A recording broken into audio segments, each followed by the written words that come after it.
കൊയിലാണ്ടി ക്ഷേത്രോത്സവത്തിനിടെ ഇടഞ്ഞ ഗുരുവായൂരിലെ ആനകളായ പീതാംബരനും ഗോകുലനും കോഴിക്കോട് ജില്ലയിൽ വിലക്ക്. ജില്ലാ മോണിറ്ററിംഗ് കമ്മിറ്റിയാണ് ക്ഷേത്രങ്ങളിൽ എഴുന്നള്ളിക്കുന്നതിന് സ്ഥിരം വിലക്ക് ഏർപ്പെടുത്തിയത്. പീതാംബരനും ഗോകുലും ഇടഞ്ഞ് കൊയിലാണ്ടി ക്ഷേത്രത്തിൽ 3 പേർ മരിച്ചതിനെ തുടർന്നാണ് സ്ഥിരം വിലക്ക്.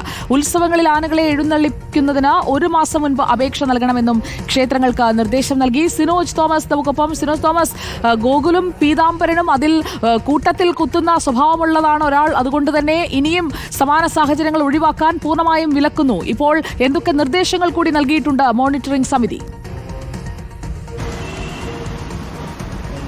സുജയ പാർവതി, നാട്ടാന പരിപാലന ജില്ലാതല മോണിറ്ററിംഗ് കമ്മിറ്റിയാണ് ഇങ്ങനൊരു തീരുമാനമെടുത്തിരിക്കുന്നത്. അതായത് കോഴിക്കോട് ജില്ലയിൽ നടക്കാൻ പോകുന്ന ഒരു ക്ഷേത്ര ഉത്സവത്തിലും ഈ 2 ആനകളെയും, ഗുരുവായൂർ ദേവസ്വം ബോർഡിന് കീഴിലുള്ള പീതാംബരൻ ഗോകുൽ, ഈ 2 ആനകളെയും ഇനി ഒരിക്കലും ഉപയോഗിക്കാൻ പാടില്ല, എഴുന്നള്ളിപ്പിന് വേണ്ടി കൊണ്ടുവരാൻ പാടില്ല എന്നാണ് നിർദ്ദേശം നൽകിയിരിക്കുന്നത്. കാരണം 3 പേരുടെ മരണത്തിനിടയാക്കിയ 2 ആനകളാണ്. ഇതിൽ ഗോകുലിന് വലിയ രീതിയിൽ പരിക്ക് പറ്റിയിരുന്നു. ഗുരുവായൂരുള്ള ആനക്കോട്ടയിൽ വെച്ച് ഗോകുലിന് ചികിത്സ തുടരുകയും ചെയ്യുകയാണ്. ഹൈക്കോടതി വരെ ഈ വിഷയത്തിൽ ഇടപെട്ടിരുന്നു.